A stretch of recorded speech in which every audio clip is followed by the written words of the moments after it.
ஏன்டா நீ பேசுனா மட்டும் எப்படா காமெடியாக பேசுகிற செந்தில் கவுண்டமணி மாதிரி? எனக்கு உண்மைக்கே அது ஆச்சரியமாக இருக்குடா.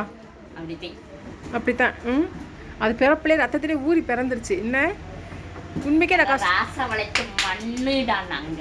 ஓ உங்கள் அப்பா ஊர் ராஜபாளையத்து மண் அப்படி தான் இருக்குமோ?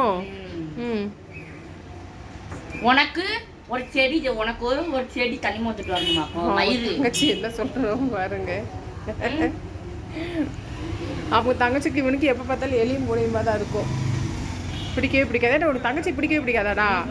ஏன்டா அவன் கூட சண்டை போட்டுக்கிட்டே இருக்கிற? தங்கச்சி இல்லை, பேய், ரவுடி பேய், புள்ள தொல்லை. எப்படிலாம் டைலாக் பேசுகிறான்னு பாருங்க ஃப்ரெண்ட்ஸ். அவங்க தங்கச்சியே நீ காலைல என்ன சாப்பிட்ட? அவ கொண்டையும் என்னடா என்ன சாப்பிட்டேன்னு கேட்டா அவ கொண்டைய வர. நீ சாப்பிட்ட? நான் கறிக்குழம்பு சாப்பிட்டேன். கறிக்குழம்பு சாப்பிட்டியா? சரி சரி சரி. சிங்கிளி இங்க வா. அவளுக்கு இவ தண்ணி மந்து கொடுக்கணும். தண்ணி மந்து கொடுப்பேன்னு அவளுக்கு எவன வேலை செய்ய? அவ என்ன வேணும்? அக்கா தானே. அப்படியே பெரிய அப்படி 22 வயசு நாட்டுல அவள் இல்ல என்ன, அவளுக்கு கூட எடுவரி வேலை செய்யக்கூடாது, அண்ணனுக்கு தான் செய்யணும்.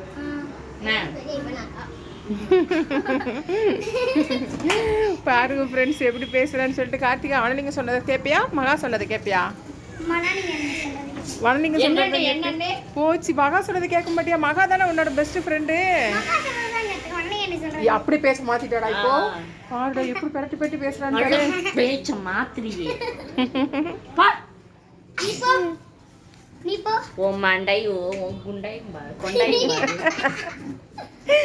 பாருங்க ஃப்ரெண்ட்ஸ், வன்னிக்கிறதுக்கு எப்படி கோவம் வருதுன்னு சொல்லிட்டு இந்த பையன் நல்லா காமெடியாக பண்ணுவான்.